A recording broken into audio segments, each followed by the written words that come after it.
First, we do this multiplication, 1 over 5 times 5.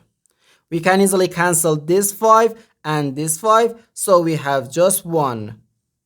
And 5 divided by this 1, 5 divided by 1 equals 5. But this answer is not correct, because according to the order of operations, multiplication and division have equal priority, and we have to work from left to right. So here, first we have to do this division, then this multiplication. If we do this multiplication before this division, it is wrong.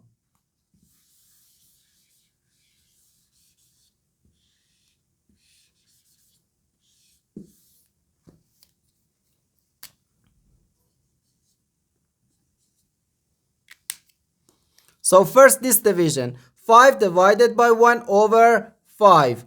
According to the KCF rule, K stands for keep, C stands for change, and F stands for flip.